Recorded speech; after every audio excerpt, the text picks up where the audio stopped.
Est-ce que l'un de vous a fait un 8 ou un 5? Lui.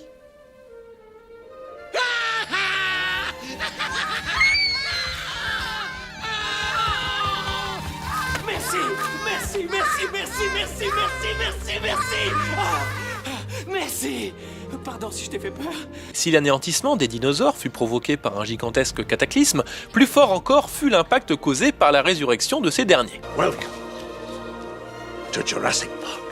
Ouais, y a qu'à voir tous les machins avec des dinosaures dedans là qu'on s'est bouffé pendant des années. Forcément, de nombreux producteurs avides voulurent eux aussi caser de nouveaux personnages en 3D et parcoururent de nombreux étalages en quête d'histoires à adapter. Et c'est ainsi que nous eûmes les effets de The Mask, le fantôme de Casper, et que l'auteur Chris Van Allsburg eut lui la surprise de se voir proposer par son éditeur un rendez-vous avec Peter Guber, alors président de la Columbia. Ce dernier souhaitant adapter au cinéma le roman Jumanji, écrit par Allsburg, publié en 1982 et titulaire du National Book Award, racontant l'histoire de deux gamins aux prises avec un jeu de société maléfique avec de la jungle dedans. De la jungle, c'est un peu comme Jurassic Park, ça marche. Van Allsburg, très impressionné par la venue du président de la Columbia en personne dans sa ville de Boston, accepta bien évidemment la proposition et se mit à l'écriture du scénario du film. Et découvrit un poil plus tard que Peter Guber était surtout à Boston pour vendre la maison de ses propres parents.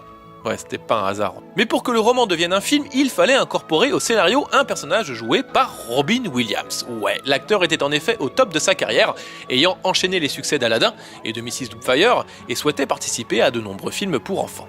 Il est à noter qu'à partir de cette période, Robin Williams, entre plusieurs œuvres de charité, s'attelait, lui, durant son temps libre, avec l'aide de Billy Crystal et de Whoopi Goldberg, à visiter les hôpitaux afin de divertir les enfants malades.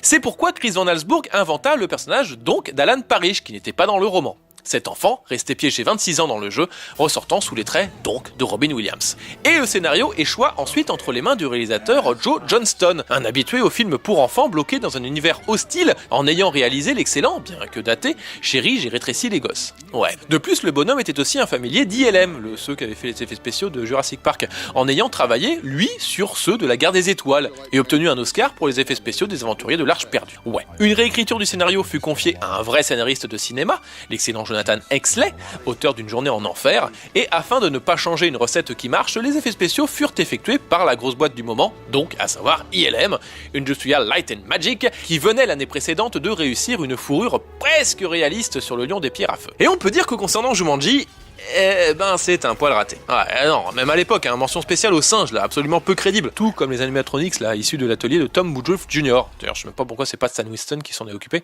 Qui font super plastique. Surtout les araignées, et qu'on voit même des fils, ici et là, sur les plantes. Alors, la seule scène réussie reste le piétinement de la voiture, par la ruée d'animaux, qui n'est en vérité qu'une redite de la scène de T-Rex, dans Jurassic Park.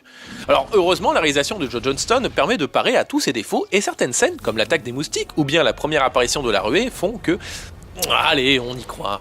Mais bref, voilà, le gros passage sur les effets spéciaux c'est fait, parce que c'était la plus grosse critique du film à l'époque. Maintenant, attaquons-nous au film en lui-même.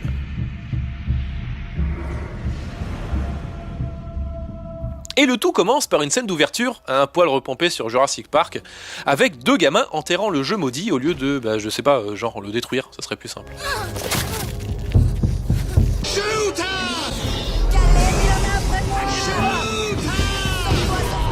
Mais bref, ils ne le détruisent pas, en même temps il n'y aurait pas de film sinon, et 100 ans après nous découvrons notre personnage principal, alias le jeune Alan Parrish, sur son vélo anachronique, fils du propriétaire de l'usine à chaussures de la ville de Brantford et héritier du fondateur de cette même cité. Du coup, je vois pas pourquoi il s'appelle Parrish, parce qu'il a l'air d'être blindé de thunes. Forcément, comme tout gamin dans un film, il est détesté par le reste des gosses de la ville. Et nous voyons alors son père, joué par Bruce Ismay de Titanic, mais aussi c'est le majordome de Richie Rich, qui lui donne ce fameux conseil. Si quelque chose te fait peur, tu dois prendre sur toi et faire face. Maintenant, file mon garçon.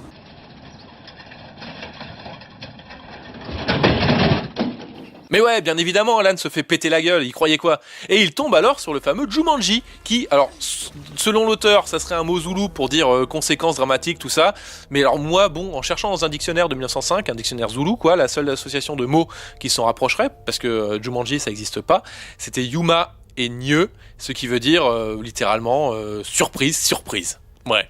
Non, ce jeu a été créé par Marcel Béliveau. Pour résumer, Alan s'engueule avec son père. Je crois que je suis pas prêt pour Cliffside alors. Nous t'y conduirons dimanche prochain. Je ne veux plus entendre un mot sur le sujet. Y a pas de risque. Parce que je te parlerai plus jamais. Et tel Kevin dans Maman j'ai raté l'avion, son vœu s'exauce en étant aspiré par le fameux jeu après un lancer de dés hasardeux. Et ce ne sera que 26 ans plus tard, avec un chouette fondu. Moi j'aime bien ces fondus comme ça. C'est Joe Johnston, il aime bien faire ça. Donc ce sera que 26 ans plus tard que le jeu en question sera redécouvert par les nouveaux propriétaires de la maison, dont la toute jeunette Kirsten Dunst, jouant ici une petite fille manipulatrice. Et alors comme je sais que vous kiffez les anecdotes, alors il faut savoir que de nombreuses fillettes eurent passé le casting, dont la toute jeunette Scarlett Johansson, qui a heureusement fait beaucoup de progrès depuis. Would you forget about the stupid game? Now close it up and put it away. How did she do? Stinks. Et bref, si j'ai beaucoup descendu Kirsten sur sa Mary Jane de Spider-Man, elle constitue ici l'une des nombreuses qualités du long métrage, en parvenant à ne rendre nullement son personnage irritable. Même son frère Peter, incarné par Tails de la série Sonic, sera sympatoche en enfant traumatisé, n'hésitant pas à sauver le jeu plusieurs fois, rendant jaloux Alan d'ailleurs par moment, et contaminé bien évidemment par la propension à fabriquer un piège pour blesser le méchant, là, tel tout gamin des années 90. Et même le reste du casting est cool. Alors t'as Bonnie Hunt, qui n'existe pas qu'en accessoire du héros, et qui est super crédible en jeune fille traumatisée par les événements, qui peine à reconstruire sa vie. Il y a aussi Van Pelt, le méchant oedipien du film, joué également, comme pour le père d'Alan, par Jonathan Hyde, qui est un acteur que j'adore, mais vraiment quoi. Il a même fait Anaconda. Ok, c'est de la merde, mais il est dedans quoi, avec Owen Wilson. Et le fait que le même acteur joue à la fois le père et le chasseur, eh bien ça représente l'autorité, les peurs d'Alan. Et ça peut aussi faire référence au personnage du capitaine Crochet de Peter Pan, dans le fait où, dans la pièce, le même acteur jouait le capitaine Crochet et le père Darling, le père des enfants. Et n'oublions pas le cliché horripilant des 90s, alias le personnage comique noir sympathique, rôle qui fit le compte en banque d'acteurs insupportables tels que Chris Tucker, Martin Lawrence ou Sinbad. Mais là, c'est David Alan Grier, et en plus il est très drôle. Bon ok, il change de plaque d'immatriculation 2 fois dans le film, mais il est très drôle. Et oui, ajoutons aussi, surtout, le personnage interprété sobrement par Robin Williams, nous permettant une identification directe avec les dangers du jeu, et devenant ainsi le chaînon manquant entre l'univers de la jungle, du jeu, et le monde réel, tout en laissant la dose de mystère nécessaire. Bah ouais, ce qui est cool, c'est qu'on ne sait pas vraiment ce qu'il a vécu durant ces 26 années, sauf si on mate la série qui est sortie plus tard, mais je l'ai pas maté. Et on ne sait pas où se situe réellement le monde de Jumanji. Oui, alors on peut deviner qu'il doit s'agir d'un univers parallèle, parce que sinon il serait tout de même parvenu à retrouver la civilisation durant 26 ans, quoi. Et le pire, c'est qu'on ne sait même pas d'ailleurs d'où provient le jeu Jumanji en vérité. Ouais, dans n'importe quel film récent, on aurait une vieille légende sortie des placards, avec l'explication du méchant sorcier vaudou détestant les enfants, ou possédé par l'esprit de Faust, ou je sais pas quoi. Non, là, tout ce qu'on sait, c'est que le jeu est réel, et qu'il se transmet de génération de gamins en génération de gamins. Eh bien, ça fait flipper de ne rien savoir, et en plus, alors ce manque d'explication nous permet aussi de pouvoir remplir nous-mêmes les trous du scénario laissés béants. On pourrait même excuser certaines portions téléphonées, comme l'arrivée au bon moment de Robin Williams, ou le coup qui annule les sables mouvant, en se disant qu'il s'agit avant tout d'un jeu, et que si Jumanji peut contrôler les pions magiquement, on imaginerait assez bien qu'il puisse aussi décider des lancers de dés, et ainsi de la vie de nos personnages. Et donc finalement le scénario ne serait pas téléphoné, et comme le dit si bien Sarah, il arrive des pépins comme atterrir dans la jungle, ce n'était pas un hasard, il n'y a pas de hasard. En fait, c'est The Game en mieux. Et puis dans les autres grandes qualités, notons aussi la chouette progression du fantastique, débutant par les tambours au début, puis le jeu qui prend possession de la maison ensuite, avec l'arrivée des plantes et des animaux, avant de s'étendre carrément à la ville ruinée de Bedford, avec même des extraits qu'on croirait issus du début d'un film de zombies. Ouais, c'est bien ce que je disais. Mince, ça en fait plus de 50. Mais qu'est-ce qui se passe? Et chaque lancer de dés donne droit à une scène culte, que ce soit la mousson géante, avec l'attaque des alligators. C'était un crocodile. Les alligators n'ont pas cette petite frange sur les pattes arrière. La fameuse scène de la ruée animale avec le pauvre petit rhinocéros asthmatique qui peine à suivre. Ou carrément le tremblement de terre séparant la maison en deux.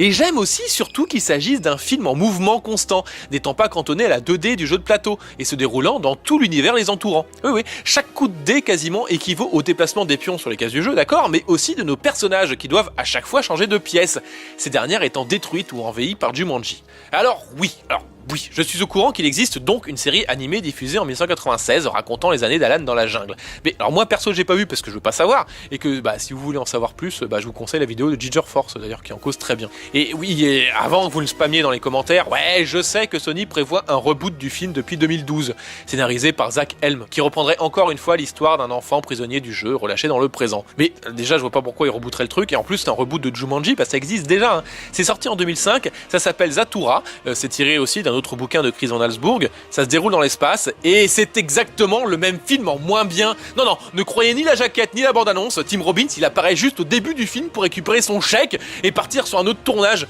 On le voit 2 minutes, et en plus le film il se passe dans la même pièce, genre ils ont même pas compris ce qui marchait dans le premier quoi, et puis surtout, y a pas Robin Williams quoi. Et ainsi donc, si l'on nommait les effets spéciaux un poil vieillot, Jumanji reste encore et toujours un excellent film. Une excellente histoire, une bonne BO, une chouette réal, de bons acteurs. On rejoue ? Tu veux jouer? Come play with us, Daddy.